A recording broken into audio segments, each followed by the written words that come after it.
대선 토론 엎어보기 뒤집어보기 까보기. 정통 분석 누가 잘하나. 근데 이게 뭡니까? 이렇게 막 피고 뭐 이렇게. 그렇지, 예. 근데 이건 왜 이렇게 하는 거예요? 국민의힘 편 드는 거예요? 이게 누가 잘하냐. 아, 뭐 이런 거예요? 예, 알겠습니다. 자, 우리 시청자 여러분, 어제 MBC 100분 토론이었죠? 전통의 100분 토론 20년 넘었어요, 그죠? 예, 그 100분 토론이 옛날에 그 손석희가 하다가 유시민이 하다가 그렇죠. 그리고 그때가 제일 피크였던 것 예, 같아요. 피크였던 것 같아요. 뭐 시청률도 한 20몇 프로, 30% 예. 나오고. 지금은 뭐 아마 5%뭐 내외일 거예요. 에이, 모르죠 뭐. 그리고 우리 구독이나 신경 써요. 예. 그 무슨 남이 무슨 우리 구독도 안 눌러주는데 뭐 남이 걸 보고 그래야. 저기. 그렇죠. 자, 어제 그 토론회는 지난번 오마이뉴스 토론회가 이제 그 조합 1대1 조합. 1대1 조합 15개 중에 9개를 했고요. 네. 어제 이제 나머지 네. 6개 조합을 해야 되는데 이제 한 분이 빠지는 바람에 5개 조합으로 네. 해갖고 어제 5번의 1대1 토론 그리고 주도권 토론 이렇게 진행이 됐습니다. 어제 진행된 내용들을 좀 살펴보는데요. 일단 뭐 모두 발언 뭐 아주 짧았어요. 예. 20초. 예. 네. 모두만 짧아가지고 네. 이낙연 후보부터 해보면 네. 준비된 지도자 흠 없는 후보. 예. 추미애 개혁이 민생이다. 검찰 개혁이 민생이다.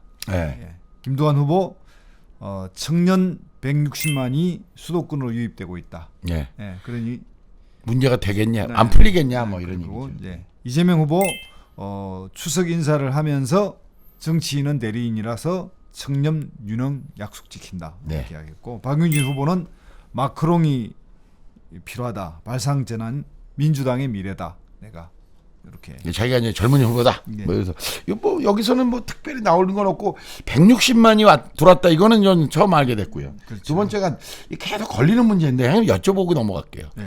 정치인 소위 말해서 공화주의 하에서 선출된 사람이 대리인입니까 대표자입니까? 당연히 대표자죠. 예. 그러니까 대표자와 대리인의 차이는 네. 대리인은 그리스 로마 시대식으로 이야기하면 추첨입니다. 그렇죠. 그때 당시에 이제 군인과 회계사를 빼고 모든 공직자를 추첨했죠. 했어요. 그러니까 예. 그때는 이제 대리인의 성격이 예. 강한데 지금은 선출을 하게 되면서 선출은 그 선출에 의해서 대표성을 띠게 돼요. 예, 그렇죠. 그러니까 이제 어떤 결정을 지역구에 가서 묻지 다시 않잖아요. 추인받을 이유가 없다. 예. 이런 의미죠. 그러니까 예를 들면 이런 거예요. 국회의원들이 뭐 표결할 때 유권자들한테 다 전화해갖고 이거 찬성할까요 반대할까요 이렇게 안 하는 이유는 예. 대리인이 아니라 대표자이기 때문에 그런 건데 그렇죠. 그 이재명 후보가 이 단어를 아마 일부러 쓰는 걸 수도 있고 아니면 그러니까 대리인이라고 예. 정치를 낮추는 의미에서 대리인이라고 쓰는 의미도 있을 수도 있고 아니면 이걸 혼용해서 그냥 아무 생각 없이 쓰는 걸 수도 있는데 계속해서 대표자와 대리인인데 항상 대리인 얘기를 하더라고요. 그렇죠. 근데 대리인이면 말씀하신 대로 그 옛날 그리스 방식으로 추첨을 하는 게 예. 대리인이 맞죠. 그렇죠. 예, 예. 공화주의 안에서는 분명히 대표자다. 그렇죠. 그래서 추인받을 자기 투표 행위에 대해서 추인받지 않는다. 예, 이거는 뭐 민주주의 원리에서 가장 중요한 한번 확인해봐야 될 원리의 문제이긴 해요. 네. 자, 그 다음에 이제 1대1 토론이었습니다. 저는 이제 딱 1대1 토론할 때 이낙연, 이재명, 이 두 사람이 어제 언론에서도 하루 종일 그 얘기 하더라고요. 드디어 둘이 붙는다 막 이랬는데 제일 실제로 약간 튀는 거는 이낙연, 추미애였습니다. 예, 아주 격렬했습니다. 예, 다른 한번- 거 다 빼고요. 네네. 결국은 이제 그 이낙연 후보가 네. 그 고발 사주 사건의 핵심인 그 손준성을 왜 네. 임명했냐 이렇게 이제 물었고 장관인데 네가 그거 인사한 거 아니냐 이렇게 얘기한 거예요. 결국은 그런 거죠. 예. 예. 그래서 이게 이제 추미애 후보가 인사 로비가 있었다 이렇게 이야기하면서 추운 갈등 프레임에 또 당 대표가 이 동시임. 동시해임을 건의하고 이게 말이 되느냐 이렇게 이야기하니까 이제 이낙연 후보가 근의가 없었고 우리는 당정청 멤버로서 실제 이제 김종민 의원이나 정태호 의원들 같이 참여했고 거기에 이제 메신저로 왔다 갔다 하면서 사실 의견을 확인했고 또 하나 그 이야기를 했어요. 나의 그 시기에 빅데이터를 돌려보니까 검찰 개혁이 제일 많더라. 내 발언에. 그렇게 이제 맞습니다. 이야기했고요. 그러니까 이제 추미애 후보가 이게 보수 야당에 흔들리고 이런 사람은 거기에 신경 쓰고 이러면 이제 개혁을 할 수 없다 이렇게 해서 이제 결국 그 이낙연 후보를 이제 개혁을 반개혁. 할 수 없는 후보. 그러니까 반개혁 후보로 딱 몰아쳤는데 저는 어제 약간 이거 약간 놀랐어요. 왜냐 인사로비가 있었다. 그렇죠. 그러니까 여당의 의원이 그 당시에 의원이 그냥 장관으로 간 건데 네. 장관에게 로비가 있었다면 결국 여당하고 청와대란 얘기인데 그렇죠. 어제 그렇게 말했어요. 결국 그러니까 여기 누구냐 당청에 다 있었다 이렇게 이야기했어요. 예. 야, 그러니까 이제 이낙연 후보가 나중에는 허허 이런 이야기까지 나왔어요. 사실 이거 네. 이렇게 말하면 안 되는 거 아니에요? 왜냐하면 저는 이런 생각에 상식적으로 볼 때 네. 아니 예컨대 뭐 검사장급이라든가 이러면 모르겠는데 아니 부장검사급을 누가 일부러 청와대에서 또는 국회 여당 쪽에서 뭐 아주 친인척이라 챙겼다 그건 모르겠는데 나머지를 이걸 인사청탁 로비라고까지 표현해 버리면 네. 이 문제에서는 저는 딱 이렇게 생각했다. 한마디로 검찰 개혁을 너무 강조하다 보니 또 그것이 또 당위성을 강조하다 또 보니 그게 좀 일주 실패라 그래야 되나. 어쨌든 이것에 고난을 겪었던 추미애 후보가 이 부분에 대해서 좀 과하게, 오버해버렸다 이렇게 생각이 들고요. 저는 이거 보수 쪽에서 이거 굉장히 물고 늘어질 거라고 봐요. 오늘 제가 TV조선에서도 결국 저한테 이걸 묻더라고요. 그러니까 예. 걸고 넘어질 그리고 확률이 이제 높아요. 박용진 후보가 또 한번 이 문제를 뒤에 보면 일대일 네네. 토론에서 절반을 이걸 썼어요. 네. 노무현 대통령이 이야기했지만 인사청탁은 폐가망신시킨다는데 이 정부에 청와대 당에 있었다는 게 말이 되느냐 이래가지고 이제 그 추미애 후보가 찔끔 눈물까지 보일 뻔했는데 네. 뭐 아들 이야기도 나오고 아니 그러니까 자기가 열받은 건 이해하지만 그렇죠. 그렇다고 표현을 이렇게 하면 어떡해요. 그러니까. 아마 이럴 수는 있겠죠. 인사를 잘해야지 이번 검찰 개혁에 성과를 낼 수 있다 이런 얘기를 할 수는 있어. 예, 예. 근데 예를 들면 청와대 누가 또는 여당에서 야 얘는 여기 안 치고 쟤는 여기 안 치고 이게 말이 안 되는 거죠. 그렇죠. 기본적으로. 그래서 이제 이 문제는 약간 파장이 있을 것 같습니다. 네네네. 자, 두 번째가 김두관, 박용진 예. 두 사람. 요게 뭐 핵심은 이제 문민 통제 필요성에 대해서 즉 네. 군에 대해서 네네네. 그래서 이제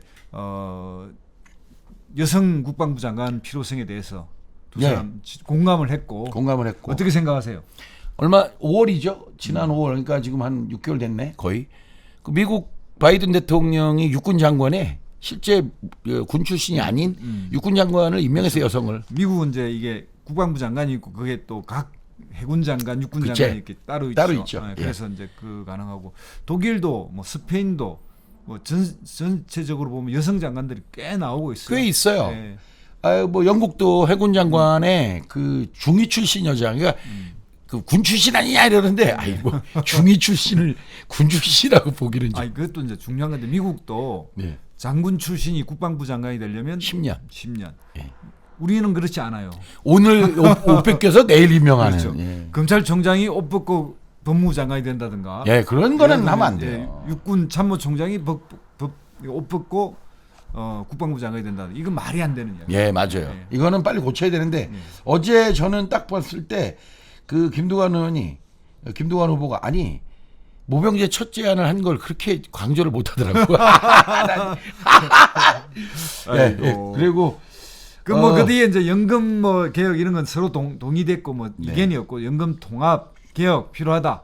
근데 어제 1대1 토론에서 특별한 그런 몇 가지 빼곤 다 그냥 공감합니다로 끝났어요. 그게 많죠. 근데 이제 이런 게 있어요. 연금 통합에 대해서 사람들이 상당히 당위를 이야기하는데 이 부분에 전문가들 그런 이야기해요. 지금 통합하면 국민연금이 공무원연금에게 손해 봅니다. 그렇죠. 예, 그 왜? 이야기- 그쪽에 빵꾸나 있어서 메꿔줘야 되거든요. 근데 그래서 사람들은 당연히 공무원 연금이 너무 많으니까 국민연금 통합해서 국민연금도 좀 많이 받자 이렇게 생각해서 통합을 이야기하는데 지금 이미 복잡합니다. 국민연금은 아직 적자가 아니에요. 그렇죠. 근데 네. 공무원연금은 이미 적자라 1년에 3조 정도의 예. 세금으로 공무원 군인연금을 메꿔주고 있어요. 그렇죠. 네. 그열 울립니다. 그럼 지금 뭐- 통합을 그대로 하면 그렇죠. 국민연금이 돈을 메꿔줘야 돼요. 그렇죠. 예. 예.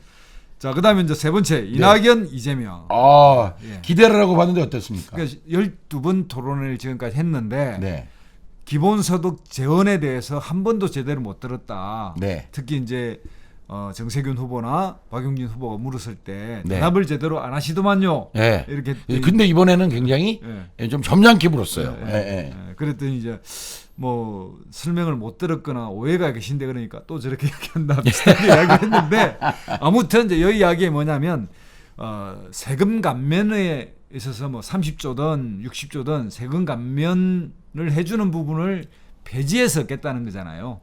그러니까 예산 조정하고 예. 그다음에 감면분을 이제 줄이고 예. 그리고 그 기본적인 세금을 약간의 이제 자연증가분. 자연증가분 뭐 이런 거 쓰겠다는 거예요. 재정이 아닌데 이거 핵심은 뭐냐? 결국 우리 직장인의 뭐 행복이라 그럴까? 13일의 월급을 13일 너 빼먹으려는 거 아니냐? 그렇죠. 이게 이제 문제는 뭐냐면 지금 민주당에서는 또는 대통령 후보들이 세금을 정세하지는 않는 대신 자기들이 잘 쓰겠다 또는 잘 걷겠다의 핵심이거든요. 지난번 박근혜 정부가 이 개혁을 추진했다가 완전히 박살났죠. 예, 5천만 원, 6천만 원대에 있는 기자들이 열을 받아가 썼는데 여기에 민주당이 보완해동해서 헬세를 이러면서 세금을 좀 걷어야 된다고 필요한 당의 기본 방침을 가진 민주당이 박근혜 정부를 공격해서 이게 무산시켜서 오히려 더 맞아요. 우리 세상에서 세금을 좀 더 많은 사람에게 걷는 일을 무산시켰어요. 이게 그러니까 이제 소비자 우리 시청자 여러분들 중에는 이거 좋은 제도라고 좋은 생각하죠. 제도라고 생각하지만 실제로 이거 굉장히 큰 문제가 있어요. 첫 번째는 2019년 기준으로 네. 그 월 급여가 그러니까 세전 급여가 190만 원 정도 되면 13월의 월급으로 100%다 환급돼요. 그렇죠. 그러니까 우리나라 소득세, 그러니까 근로소득세는요, 근로소득세. 10%가 90%를 내거든요. 그렇죠. 지금. 뿐만 50%가 안 내요. 지금 50% 현재 가까이가. 아마 연봉 한 5천만 원 일정 어디 그 수준에서 실제 뭐 각종 수당과 카드 이런 거에서 거의 다 돌려받습니다. 네. 거의 다. 그래서 세금 내는 게 아까 말씀드린 대로 10%가 90%의 세금을 내게 돼 있기 때문에 이게 왜 그랬냐 지금까지 선거 때마다 깎아준다를 감면으로 해버린 거예요. 그렇죠. 예. 그래서 그걸 빨리 세율 또는 세액 공제 예. 이거에 의해서 그냥 이 문제는 그래서 다음 정부에서는 확실히 개혁해야 되고요. 네. 뭐 어쩔 수 없어요 이거. 예, 필요합니다. 이거 계속해서 돌려주면 세금이 없어요. 조금 더 예를 들면 연봉 3천 뭐 어쩐 의미에서는 2천, 3천, 4천도 세금을 내야 돼요. 네. 그렇게 많은 세금도 아니에요. 조금이라도 내야 돼요. 근데 네. 지금은 아예 안 내니까. 그 값근 다 돌려받으니까. 근로소득세를 내야 될 사람들의 네. 48%가 평균 안 내고 있어요 한 푼도. 그러니까. 그러니까 이거는 좀 고쳐야 되는데 이게 세금 문제만 얘기 나오면 우리 시청자 여러분들도 내기 싫어 그러니까 참 말하기가 어렵습니다. 그다음 쟁점이 뭐냐면 이제 일산대교. 일산대교. 제 고향이 있는 일산. 근데 이제 한강에 있는 다리가 뭐 지금은 아니, 근데- 몇 개인지는 모르겠는데. 아니 근데 왜 고향이에요? 고양시. 난 고향이라 해서 태어난 고향이라는 줄 알고 향이 깜짝- 아니고 고양. 예.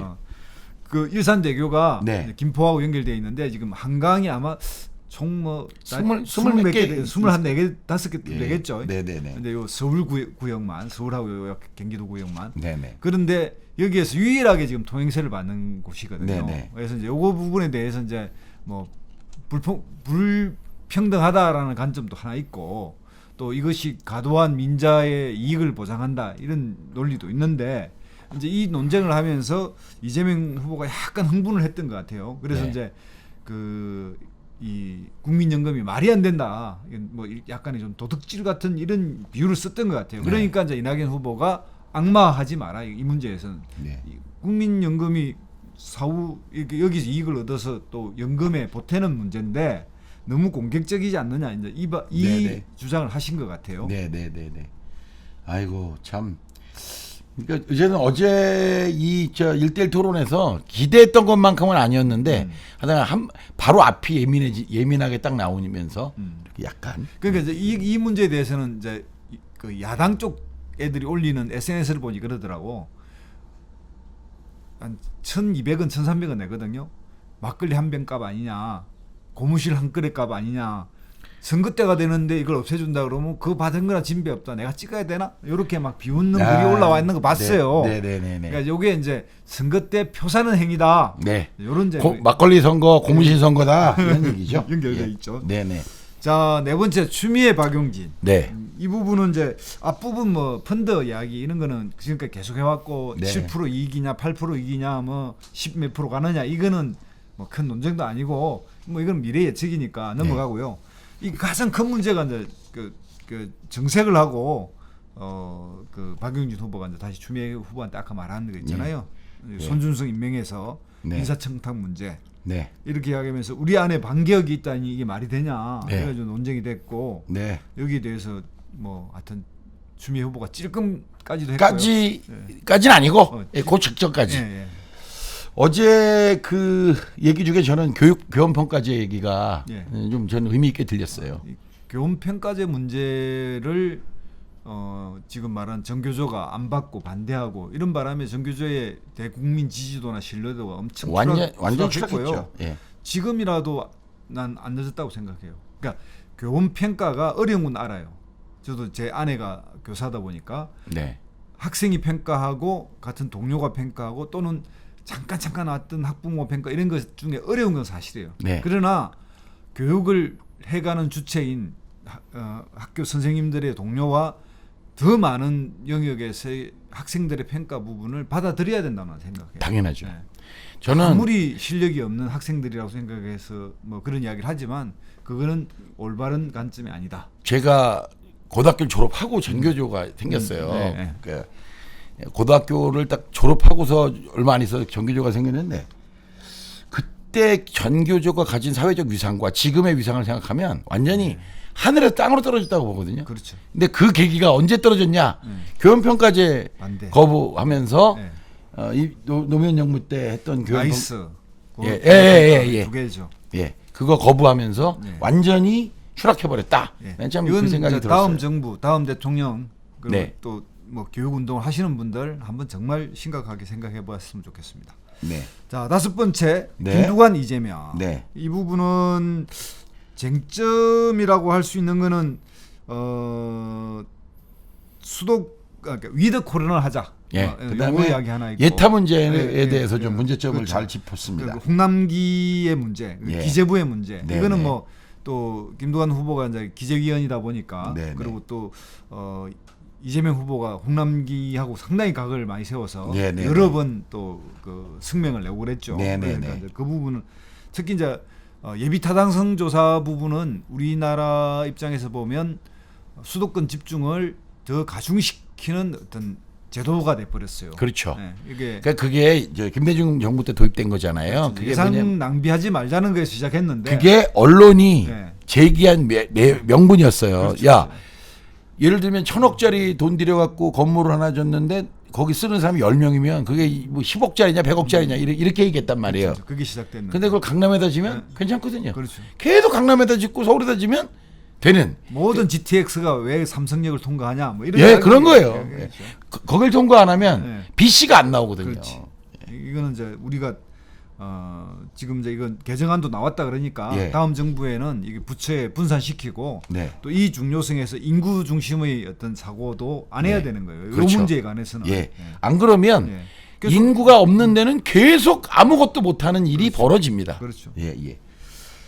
그렇게 해서 이제 이 1대1 토론이 끝났고요. 네. 다섯 번째 이제 정책 공동 정책을 가지고 주도권 토론을 주도권 토론하는데 이번에 정책의 주제는 청년. 네, 청년. 왜 결혼 안 하냐? 예. 왜 아이 안 낳냐? 1번이 이제 추미애 후보였는데요. 네. 추미애 재밌는 걸 물었어요. 각 청년 각 후보들에게 나이, 청년 나이. 청년이 기준이 되는 나이를 예를 들면 경기도는 뭐 경남은, 전남은, 서울은 예. 이렇게 물어가지고 재밌는데 이게 청년 기본법을 알고 있는 사람은 좀 답을 했을 건데 물론 청년 기본법에 따른 그 규칙대로 안 됩니다. 예. 이제 다 달라요. 다 달라요. 예.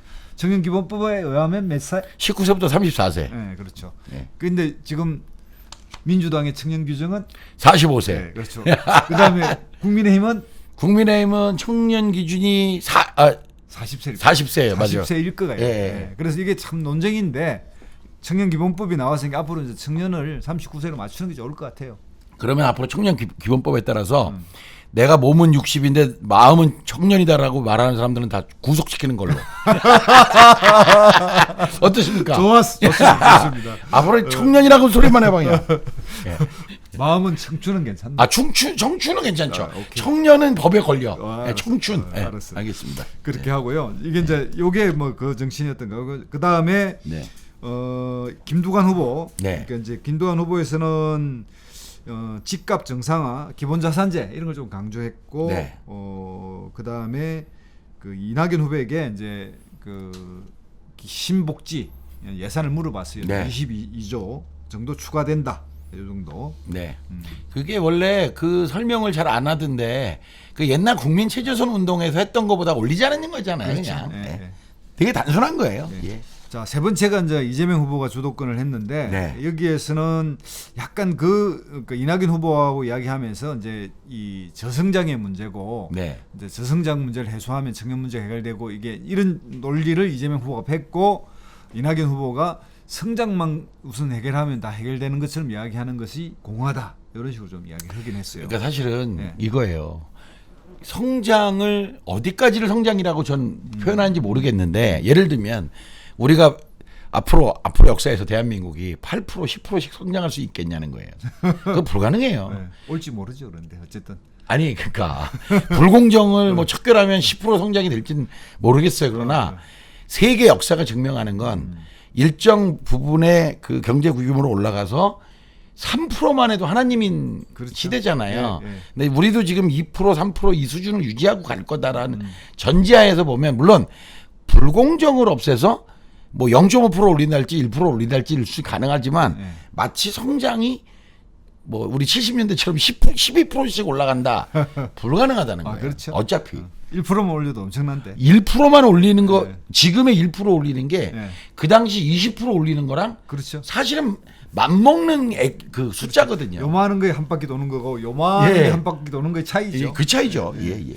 자, 그러면 그래서 이제 그다음에 이제 박용진 후보의 이제 군 장병 치료 상해보험 네네네. 여기에서 이제 그 예를 들면 그래서 이제 그 나왔더니 군인연금 기간까지 합산시켜 주자 이런 이야기 좀 나왔고요. 네, 네, 네. 그다음 이제 박용진 후보가 주도권을 행사했을 때 이제 프랑스 이야기가 나왔어요. 네. 프랑스가 이제 출산 문제를 좀 잘 해결한 것처럼 이야기해서 비혼. 이재명 후보가 이제 비혼 이런 걸 인정하자 이렇게 했더니 이제 박용진 후보가 실제로는 도움이 안 된다. 그렇게 비혼 출산이 3%라는데 나는 잠시 그때 이 생각이 들다가 찾아봐야 되는데 이게 프랑스 비율이 3%가 아니라 우리나라의 비혼 출산 비율이 3% 아닐까 이런 생각. 저도 그랬어요. 네. 왜냐하면 그래서, 뭐 우리가 아는 제가 지난번에 알기로- 대통령 선거에 출마했던 그 여자분도 네. 비혼 맘이었고 네. 훨씬 많을 거라고 그래서 보이는데 내가 프랑스 저도 쪽은 알기로 한 40% 선으로 알고 있는데 네네. 그래서 이제 이게 이 네덜란드는 훨씬 높아요. 또. 예, 그래서 그 문제를 한번 찾아봐야 될 것 같습니다. 네네네. 그 다음에 이제 이낙연 후보가 이야기해서 이낙연 네. 후보가 이건 이제 정책 토론 전에 이제 또 다시 손준성 부분에서 이제 약간 그 임명의 시기와 네. 이걸 이제 그 추미애 후보가 논쟁 못한 걸 좀 해명하고 시작했어요. 네, 맞아요. 예. 이때 그 남녀 성별 격차 이게 이제 그 박용진 후보에게 물었는데 36% 예. 난다. 맞아요. 그다음 60% 정도 기업에 여성 임원이 없다. 네. 이건데 내가 임금 격차 남녀 차가 36% 난다. 이 부분도 약간 통계 오류가 있을 수 있어요. 아니 제가 기억하는 건 네. 100대 65였어요. 그러니까 대충 맞아요. 그러니까 이거는 그러니까 통계에서 이게 뭐냐면 통계에서 어떤 문제가 있냐면 동일 직급에 동일 일을 하고 있는 남녀 임금을 비교했을 때보다는 그 회사의 전체를 하면 정량을 비교한다든가 이런 문제가 좀 있다는 봐요. 그래서 네. 한번 조사를 해봐야 돼. 요즘 젊은 사람들의 남녀 취업에 남녀 그 임금 차가 없거든요. 그래서 요거는 한번 통계를 봐야 될 거 아닌가 싶습니다. 맞습니다. 그렇게 따지고 보니까 그러네요. 예. 예. 그렇게 해서 이제 정책 주도권 토론이 끝났고요. 마지막 이제 마무리 근데 1분 발언. 원래 이거 30초 발언이었는데 그래요? 시간이 남으니까 왜냐하면 사람들이 깔끔하게 1대1 발언 때 뭐 조금 남아도 그냥 포기하고 이러니까 이게 쌓여갖고 그렇죠. 1분씩 드릴게 이렇게 된 거예요. 그랬어요. 예. 그래서 이제 1번이 이제 김두관 후보였는데 예. 청년들에게 이렇게 이제 서울공화국이 계속되면 이제 고향이 없어지는 거 아니냐 네네. 이렇게 이야기하면서 본인이 이제 이 그 선거의 시대 정신은 이게 자치분권과 불평등, 양극화, 예, 양극화 이런 걸 해소하는 문제가 있다. 이러고서 이제 수도권 비수도권이 상생하는 시대가 필요하고 네. 이것을 위해 김두관이 열심히 하겠다. 이렇게 해서 이제 1분 말을 아직 마무리했고요. 예. 그다음 이재명. 예. 이건 좀 특징이 있었습니다. 이거 처음으로 나왔는데 뭐 그전에 좀 토론에 나왔지만 정세균 의원을 존경해서 하시고자 하는 일을 제가 이어받아서 더 잘하겠습니다. 이렇게 해서 이제 한 20초를 사실은 네. 제일 세게 까신 분이라 약간 약간 그랬어. 쑥스럽더만. 예. 그래서 이제 청년에게 기회를 주는 세상이 좋겠고, 그래서 기성세대가 청년에게 그런 기회를 주는 게 의무이다. 예, 그런 세상을 만들어낸 거 이후 세대가 그러니까 우리 후손들에게도 우리랑 똑같이 다음 세대가 더 나은 사회가 될 거라는 그런 기대를 만들어주는 게 기성세대 우리의 의무다. 이런 얘기를 했죠. 그래서 이재명이 잘하겠다. 네, 잘하겠다. 박용진 후보 역시 이제 추석이다. 추석 네. 인사를 처음으로 유일하게 했어요, 여기서. 그리고 이제 정세균 의장님의 실사구시, 중도개혁, 그 다음에 뭐 통합정신 이런 걸 발휘하겠다. 예, 같은 전북입니다. 뭐 이런 얘기를 하고 싶었는데 그렇게 못했죠. 그렇죠. 예. 그래서 많은 국민들이 눈길은 주고 있지만 손길을 안 주고 있다. 야, 그 표현 좋았습니다. 예, 손길을 이렇게 투표, 손길을 달라. 미래의 대한민국은 5개 자산을 주고 싶고 네네. 청년 대한민국을 만들겠다. 네네. 이렇게 했고요. 이낙연 후보는 일관된 메시지를 나왔습니다. 이기는 이렇게 본선에 이기는 후보. 예. 본선에 이기려면 흠이 없어야 된다. 없는 후보, 예. 안심할 수 있는 후보, 검증을 통과할 수 있는 후보, 균형감과 식견을 가진 후보. 그래서 이낙연은 성과를 냈다. 준비된 대통령 이낙연 이렇게 네, 이렇게 해서 일관되게 예, 마무리를 했습니다. 자, 추비의 후보는 네. 불평등 양극화가 심한데 이 청년들에게 꿈을 주기 위해서 나는 오래전부터 지대개혁을 주장해왔다. 그래서 청년들이 창업도 할 수 있었으면 좋겠고 이런 나라를 만들어가는데 드디어 두 자릿수 예, 두 자릿수 지지자가 나온 건 추미애의 돌풍이다. 이렇게 언론이 얘기했죠. 그렇게 썼다. 예. 그래서 앞으로 눈치 보지 않는 언론과 정치인이 필요하다. 개혁 대통령 추미애 이렇게 네. 마무리를 했습니다. 꼭 어떠세요? 꼭 한마디 하시되. 아, 그러니까 이 저 전체 평가는 어떠신 것 같아요? 네. 1대1 토론이 굉장히 행식으로는 좀 자리를 잡았어. 네. 주고받고가 좀 자연스럽게 뭐 예를 들면 뭐 50분에 20초 답변에 막 이렇게 시비 같은 거 좀 없어졌어요. 네. 주고받으면서 좀 편하게 뭐 20초도 묻고 또 10초도 답하고 네. 이런 이제 그런 게 있어서 상당히 이제 좀 자리를 잡았다 생각이 드는데 여기서 또 하나만 이야기를 하면 김두관 후보가 질문을 네. 예를 들면 뭐 소득세 감세, 네. 뭐 법인세 감세, 그다음에 그래서 경제 활성화를 시킨다. 네. 그래서 이게 경제 활력을 준다는 그런 정책 누가 이야기했는지 아냐? 네. 이런 이야기 했을 때 네, 네. 박용진 후보한테 물어야 되는데 본인이 또 묻고 답해버리대. 그래가지고 1대1 토론의 그 약간의 그 묘미가 살지 않은 네, 그런 측면이 그런 게 있고요. 있었어요. 어쨌든 저는 이런 생각이 들었어요. 사람들이 이번 경선에서는 상대에 대해서 후벼파면 오히려 안 좋다라는 게 이미 자리 잡아버려서 전반적으로 소위 말하면 뜨거운 어떤 논쟁 이거는 전반적으로 가라앉았습니다. 대신 이제 저는 이런 식의 기조가 만약에 간다면 재미는 없을지라도 아예 정책 주제 하나만 갖고 계속 얘기하는 그게 오히려 그렇죠. 대한민국 진짜 국민연금. 예, 국민연금 하나만 가지고 예를 뭐, 들면 노동개혁, 예, 공공개혁 예. 이거 하나 가지고 그래서 이렇게 해서 토론을 하면 국민들에게 오히려 그렇죠. 아 이거 펴야 됩니다라는 효과도 더 나지 않을까 하는 그렇죠. 그런 생각이 들었어요. 저도 그런 생각 들었어요. 예. 그러니까 진짜 좀 주제 하나를 가지고 집중적으로 한번 깊이 있는 토론 예, 그러니까 해볼 수 있겠구나. 이것저것 다 하다 보니까 예. 에이, 그냥 뭐 맨날 똑같은 거잖아요. 네. 너 돈 어떻게 할래? 그러니까 또 다루다가 많은 느낌. 예. 그러니까 이게 뭔가 막 만지다가 그리고 민주당끼리 토론되다 보니까 무슨 말만 어떻게 생각해요? 그럼 공감합니다. 다 공감한대. 반대하는 사람이 없어. 그래서 재미가 한볼 꺾이긴 했지만 네. 1대1 토론 또는 단일 주제 토론을 한번 기획해서 예. 뭐 민주당의 3대 정신이 있다. 예를 들면 뭐 그것이 뭐 예를 들면 노동개혁이다. 뭐 연금개혁이다. 또는 세제개혁이다. 그러면 민주당이 개혁해야 될 세 개 분야를 아예 2시간 동안 그 한 주제씩만 3번에 걸쳐서 하겠다. 그렇죠. 이러면 훨씬 더 그렇죠. 국민들에게 전해지는 메시지가 확실하지 않을까. 이 방송을 보는 방송의 PD 여러분, 기획자 여러분 한번 꼭 고려해 보시기 바랍니다. 우리 프레지던트 TV의 이러한 금세 이런 문제의식 한번 베껴가도 좋습니다. 예. 카피라이트. 예. 카피 레프트. 예. 자, 우리 시청자 여러분 어제 토론회 이렇게 또 리뷰를 해봤습니다. 앞으로 이제 추석이 지나면 아마 국민의힘도 토론회를 이제 시작하지 않을까요? 그렇죠. 어떻게? 거기도 한 7차례 예정돼 있다고 그럽니다. 아니 근데 오늘 전체는 지금 20개래요. 발표했네. 예. 8명. 예. 발표했는데요? 그 소식도 이제 몇 시에? 10시에. 아 10시. 아이고 저희들이 방송 준비하냐고 못 봤네. 예. 자 여러분 오늘 더불어민주당 대선 경선 8차 토론회 다음 9차 토론회는 내일 있습니다. 예. 내일 광주에서 있는데요. 저희들은 모레 내일 토론회를 마치면 모레 리뷰를 가지고 한 번 더 돌아보도록 이렇게 하겠습니다. 자 대선 토론 엎어보기 뒤집어보기 까보기 전통 분석 누가 잘하나 오늘 여기서 마치겠습니다. 감사합니다. 구독 좋아요. 구독 좋아요.